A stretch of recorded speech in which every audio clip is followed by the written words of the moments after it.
England have issues at inside centre. We have had for years, let's be honest. England, we've needed for a long time a number 12 who can defend, who can distribute, who can be a physical ball-running threat. And England have had a massive issue with that for a long time, meaning currently we have Henry Slade in the 12 jersey. Previously, we've had Owen Farrell in the 12 jersey. And there is no obvious replacement right now who you have confidence is going to be a top-level international. However, just wait until next year and it's all going to be solved, and England fans' prayers have been answered, because Benhard Janse van Rensburg, Bristol Bears and former London Irish South African centre, he qualifies to play for England. Hallelujah. Oh, sorry, what's that? Oh, you're kidding. Right. Okay. No, forget everything I just said. Turns out he's probably not going to be eligible. This is news that is breaking this week. It turns out Benhard Janse van Rensburg may not be eligible to play for England next year due to an under-20s appearance for the South African junior side in 2016. Previously, it thought he was eligible. Now it turns out he may not be, partly because World Rugby keep changing the rules and it's really confusing. I mean, rest assured, the RFU have been looking at Benhard Janse van Rensburg for a long time, let me tell you, because when London Irish went bust, one of the big reasons he's at Bristol Bears is because the RFU whispered in his ear, stay in England. When London Irish went bust, where he was before, stay in England, and there's a pot of gold at the end of the rainbow for you. Turns out there may not be. This does bring up, though, bigger questions, doesn't it, about the eligibility rules from World Rugby. What are they? What should they be? Where do you stand on project players? How do you strike a balance between players playing at the highest possible level they can, international teams being as strong as they're able to be, versus kind of the purity of international competition? I'll be really interested to know where you stand on this. I'm just going to say, if I were Benhard Janse van Rensburg, I would 100% be playing for England if I had the opportunity, because Benhard Janse van Rensburg's priority, in fact maybe his only priority, is to further his own career, to take care of himself and his family, and to play at the highest level he can. And he should do that where the rules allow that to happen. And if I were Steve Borthwick, I would 100% be picking Benhard Janse van Rensburg when and if he becomes available, because he would 100% help my team win more rugby matches, which is ultimately his only priority. However, two things can be true at the same time. I think he should play for England if he can. I think Steve Borthwick should pick him if he can. But I don't want the rules to allow either of those things to happen. This is quite often a contentious point of view. People get quite emotional about it. So there's a lot to talk about, and I'd be really interested to know your thoughts in the comments down below. Give the video a thumbs up, hit subscribe as well, and I will get into the meat of this conversation after a word from today's sponsor. So today's video is brought to you by AG1, who are the new daily nutrition supplement partner for England Rugby, which makes sense. AG1 is used by, well, athletes all over the world, and now they're supporting England Rugby as well. And I've come all the way here to the Allianz Stadium just to share that bit of news with you. No, I haven't. I've come to watch the Scotland game. It's half time at the minute. But AG1 also supports me in making content for the channel, because I'll level with you, I'm very disorganised. And so it's nice to have one shot once a day, over 70 ingredients, drinking AG1 as part of my morning routine. And that gives me the energy, the focus, strengthens my immune system, enabling me to do this, to come here and cover the rugby for you. So if you want to subscribe, please do. You can get a free bottle of vitamin D and 5 free AG1 travel packs by going to drinkag1.com/eggchasersrugby or scanning the QR code on the video right now. That right there. That's drinkag1.com/eggchasersrugby. Thank you very much, AG1. So then, what are the eligibility rules? Well, World Rugby, they say there has to be a credible national link between a player and the team that they represent. And that credible national link can be by birth, firstly, by parentage or grandparents. And I don't think anyone really has a problem with either of these so far, do they? I mean, some people would say they don't want grandparents to be a factor and they prefer parents. Personally, totally fine with grandparents. So I've got no issue there. Then we come to the contentious one, the one that a lot of people do disagree with, myself included, for what it's worth. The player has to be, and it's interesting because this is always referred to as the residency rule, but as it turns out, strictly speaking, residency isn't actually the factor. The player has to be registered to a union or a rugby body for a period of 60 months or 5 years before representing that country. I guess it does amount to a residency rule, because you're not going to be registered to a union or a body without living in that country, are you? So anyway, this is basically professional rugby players who move to another country to play rugby, play there for 5 years, live there for 5 years, registered to a union or a body for 5 years, and then they're able to represent that national team. That is the contentious one. The final one is 10 cumulative years of residency. And I think this mainly covers people who, quite often in most cases, move to a country as a child before they're a professional athlete, and then qualify at a later date, maybe because their parents emigrated or whatever the case may be. And a good example of this, again using an English example, is Manu Tuilagi, who no one's going to tell me Manu Tuilagi is not a proud Englishman. He moved to England when he was a child, and he was as proud as any English player to pull on the rose when he did many, many times for England. So World Rugby changed the 5-year rule to the 5-year rule. They moved it from 3 years as it previously was. And I do think that was the correct move for World Rugby to do. I do think that is too short, because it just creates an incentive for unions to strategically pick players with the express intention of moving them into their system and making them internationals in 3 years. And I think 3 years is too short of a time horizon, that the incentive is there for it to happen kind of by design. And look, again, people get quite sort of defensive about this. I think this is why it's a good time for me to bring this topic up, because I'm talking about an Englishman qualifying for England, and I'm saying he should absolutely play for England if he can, but I don't want the rules to allow him to, because I'm not just pointing at other countries and saying you're doing this. Let me be absolutely clear. If I were Duhan van der Merwe, if I were Pierre Schoeman, if I were Jameson Gibson Park, if I were Bundy Aki or James Lowe, if I were Nathan Hughes or Benhard Janse van Rensburg or Emmanuel Meafu or anyone, I would do exactly what those players have done. 100%, because their priority, Duhan van der Merwe's priority, is to him, his family, his career, getting the most out of his professional career as he can. And he has done that, and 100% he should. And if I were Gregor Townsend, I would 100% have been picking him. I do think 3 years was too short. Still not a fan of the 5-year rule, and I would personally get rid of it. This is the contentious one. I'm trying to make this not... It doesn't matter if we disagree on this opinion. That's fine. It'd be boring if everyone agreed. Just my opinion, which I'm bringing to the table. Doesn't mean if we disagree on this, doesn't mean we can't have a good discussion about it in the comments, and I'm right up for that. It's principle, not personal or partisan. I would get rid of the 5-year rule, but I also recognise there's a massive flaw in that line of thinking, because 5 years is quite often a length of time when you can live in a country and then become a citizen of that country. And if you can become a citizen of that country, then would I really stop someone not representing that country? So I understand that there's some holes in the argument, but that's just my thoughts. That's just my thoughts. I guess it comes down to like the purpose of international sport. What I will say is one massive bugbear I have is people talking about foreign-born players. I hate this. Every time there's a Six Nations, every time there's a World Cup, you get some journalists or people on the internet doing lists and charts and percentages of foreign-born players like it means anything. Because there are so many examples of players that get caught up in that sort of statistic, which it's just ridiculous that they're even included. Like Marcus Smith, born in the Philippines, one Filipino parent, one English parent. He grew up in England. Sam Underhill, his dad was in the RAF. They were stationed in America. That's why he was born there. He was born to English parents and grew up in England. Joe McCarthy, exactly the same. Irish, but just happened to be born in America. Taulupe Faletau moved to Wales as a child. He is as Welsh as any player that's ever pulled on that Welsh jersey. Emilien Gaiton was born in London, but has lived his life and now represents France. And Ronan O'Gara just happened to be born in America. His father was a scientist in San Diego. Fergal O'Gara, his dad is. Like, can you tell me a more Irish name than that? And Ronan O'Gara, one of the most Irish men ever. He's as Irish as they come.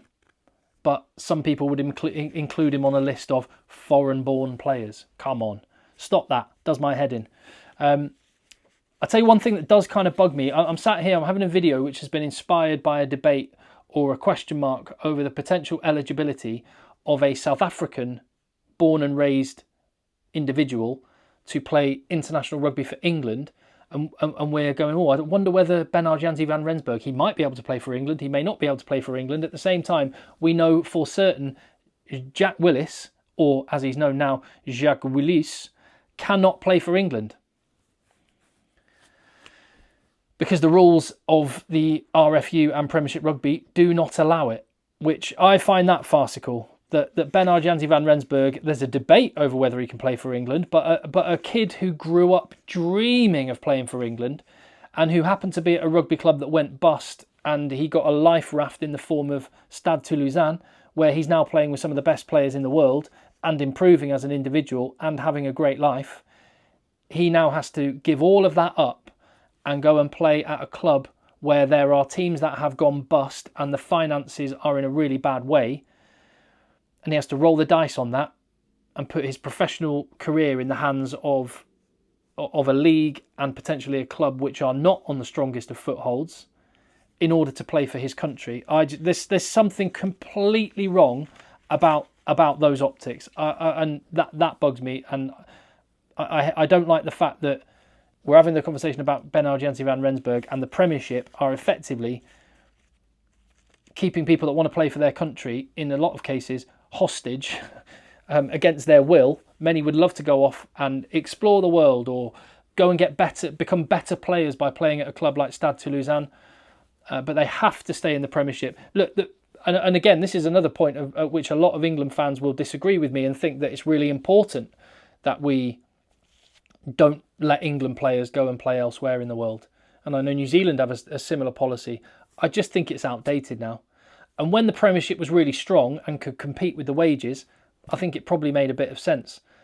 Maybe you could argue, but fundamentally, the Premiership or any league should stand or fall on its own 2 feet, and it shouldn't need to be propped up by a national team, because this comes back to that question about what is the point of international sport. For me, international sport is like national identity is a critical part of it. And that's not a very trendy thing to say these days, particularly in England, where a lot of people don't seem to be particularly proud of their country and would like to talk about all the negatives. I'm an incredibly proud Englishman. There's lots of countries I absolutely love. I don't dislike anyone else, but I love my country. And that shared experience of being English is something that makes watching international rugby even more enjoyable. Some people would argue that international rugby is about seeing the best versus the best. And okay, I get that. But if you take that to its logical conclusion, then it ends up with something more akin to Formula One, which is the best against the best, but nationality doesn't necessarily have to be part of it. Or the IPL cricket, where you have the best players all playing with and against each other, but nationality isn't part of it. It's just seeing the best against the best. And there has been some talk of oil money funding a kind of IPL type rugby franchise system that globetrots around the world. And look, I would love to see Antoine Dupont playing with Marcus Smith. I'd love to see how that halfback partnership worked. I'd love a team, and I would 100% watch a team that had a back row of Peter Steph Totoy, Ardi Savia and Caelan Doris. Take my money, sign me up, I'm all over it. But it's not international sport. International sport is special, and if you want a great example of how and why it's special, look to South Africa in 1995 and the power of sport to transcend everything else and actually become emblematic of the change in a country. That only happened, and that was only possible, and that image has only endured because of what it means to be South African. And the same goes with Ireland. The fact that the Irish rugby team is drawn from all 4 provinces of the island of Ireland and can get past the issues surrounding the border and religion or nationality or whatever the case may be, that is incredible, and it's really, really special, and that's a precious thing. And that's all I'm trying to preserve, I guess. When you look at the Six Nations, how cool are the rivalries in the Six Nations? And I loved that game, England v Scotland. And yeah, I loved it just as a rugby match, but you feel the history of it, not just the rugby history, the history between the countries. It means something deeper and more primal. And again, some people don't like talking about such things, or it's not trendy to at the minute. I like it. I love the fact that when you're at a rugby match at the Six Nations, you can have a pint and put your arm round and have a good old laugh with people from all other nationalities. And that's just what rugby's all about. But that when the 80 minutes is on, it's on. And it goes deeper than rugby. And I absolutely love that.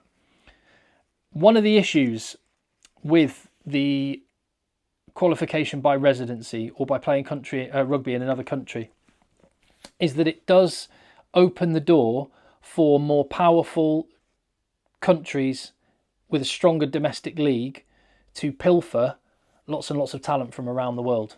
And right now, the top 14 is where it's at. It is by a mile the best, the most watched, the richest domestic league on earth, by a mile. Nothing comes close. It's probably the only part of rugby that actually really works outside of international rugby. International rugby is amazing at the minute and is on a high. Everything else is a bit of a mess, except for the top 14. And as a result, these French clubs have got very, very deep pockets, have got lots and lots of resources to attract big talent from around the world and to take long-term punts on some potential superstars. Now, if you followed the channel for any length of time, you'll know that I spent quite a bit of time last year in South Africa getting under the skin of rugby in that country. And as well as going to the international matches, I went to Craven Week, which is where the best under-18s players from around the country represent their provinces, playing against each other. There are national selectors there. It's televised on TV. And as it turned out, there are also scouts from clubs all around the world, including France. And Stade Francais, following Craven Week, signed 17-year-old at the time, Jacques Borta, a lock, 6'9" and 130 kilos at 17. That he played for the Golden Lions, representing Monument School in Krugersdorp, who were hosting the competition. And he's now in Paris in the academy at Stade Francais. And who knows, in the future, could be a Stade Francais first team player, could be a French international, in the same way that Paul Willemse was. He went to exactly the same school as Jacques Borta. He went to Monument School. He moved to France to play rugby at Stade Francais. He became a French international player. And again, let me be absolutely clear. If I were Paul Willemse, I would do exactly what he did, because it was very good for his career, for looking after himself and his family and his future, which is his only priority. But the issue is, at the minute, the French top 14 is so powerful, it can take a lot of punts on a lot of players at the moment. So Stade Francais had Paul Willemse. He's just retired relatively recently. They've got Jacques Borta, a 17-year-old. They've also got JJ van der Mescht, another 150 kilo second row, who is very soon going to qualify and be eligible to play for the French national team. Another absolute beast of a player, which France have got. And Emmanuel Meafou is another Australian by birth and grew up there, moved to France to play rugby, and now he's a French international rugby player. And again, I would do exactly what Emmanuel Meafou has done. I'd do exactly what Tavita Tatafu has done, a 22-year-old prop at Bayonne, who moved to France as a 17-year-old. So I guess the difficulty does come, and I do appreciate there's a hole in my argument here. The difficulty does come that Emmanuel Meafou is a French citizen now. So who's going to say he can't play international rugby for France? Maybe there's no perfect way to solve this. But I just find the way it currently is doesn't sit right with me. So I'd be interested to know what you think and what you would do. Again, to bring it back full circle, if I were Benhard Janse van Rensburg, or any player, and I had the opportunity to play at the highest level I possibly could, whoever that was for, I would 100% do it, and they should. Benhard Janse van Rensburg, if it turns out he isn't blocked and he can play for England, he should and it would make the England team better. It would make his career more fruitful. Doesn't mean I have to agree with it or like it. Also doesn't mean we have to fall out over the topic either. We can have a good-natured debate in the comments down below, which I look forward to having with you. Leave your comments there. Hit subscribe on the channel, and I'll see you on the next one.